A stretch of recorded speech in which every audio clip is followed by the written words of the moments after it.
Le Grand Matin Sud Radio, 7h-9h, Jean-Jacques Bourdin. Stéphanie Delestre, parlons, comme tous les vendredis, de l'intelligence artificielle. Bonjour Stéphanie.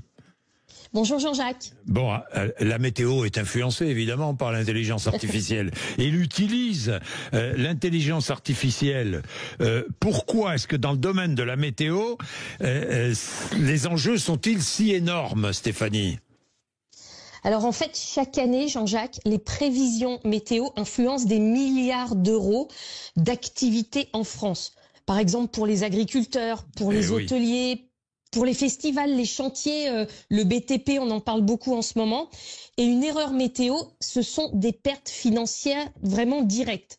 Et en fait, une étude de PwC, le grand cabinet de conseil, estime que l'intelligence artificielle dans la météo va pouvoir générer jusqu'à 300 milliards de gains de productivité dans le monde d'ici 2030, c'est-à-dire dans les 5 prochaines années. Mais en quoi l'intelligence artificielle change la précision dans les prévisions météo ?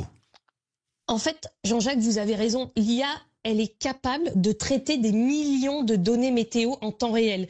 Toutes ces données qui arrivent grâce aux satellites, à des radars, des capteurs au sol, mais aussi les bouées maritimes. Ça, même moi, je ne le savais pas. Elle identifie aussi tous les signaux faibles qu'aucun être humain ne verrait à l'œil nu ou n'aurait le temps de traiter quasiment en temps réel. Et résultat, elle donne des prévisions beaucoup plus fines, beaucoup plus locales aussi. Et ça change beaucoup parce qu'en fait, l'été dernier, je vais vous donner un exemple, Jean-Jacques, Météo France a testé une nouvelle intelligence artificielle pour anticiper des orages violents. Eh bien, le résultat, c'est qu'elle a été capable d'émettre des alertes 30 à 45 minutes plus tôt. Et ça, Jean-Jacques, ça permet d'éviter des drames, par exemple, dans des campings, comme on en a déjà vu, ou sur des chantiers. Est-ce que ça veut dire que les météorologues vont disparaître ? Rémi André, écoutez bien. Allez-y, Stéphanie. Alors en fait, non, pas du tout. Mais c'est là que c'est intéressant.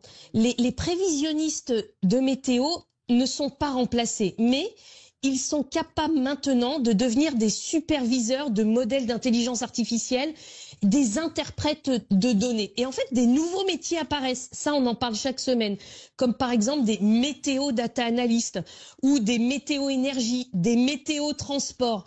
Parce que oui, en fait, quand on doit choisir ou faire décoller 300 avions, ou encore comment irriguer 100 000 hectares, aujourd'hui, on ne s'appuie plus seulement sur une grenouille ou même sur une carte. On s'appuie bien évidemment sur de l'intelligence artificielle. Merci. Alors Jean-Jacques, Stéphanie, merci. Merci. Stéphanie, merci, il est 7h30, allez. Merci Stéphanie, ben oui, Rémi André, tiens.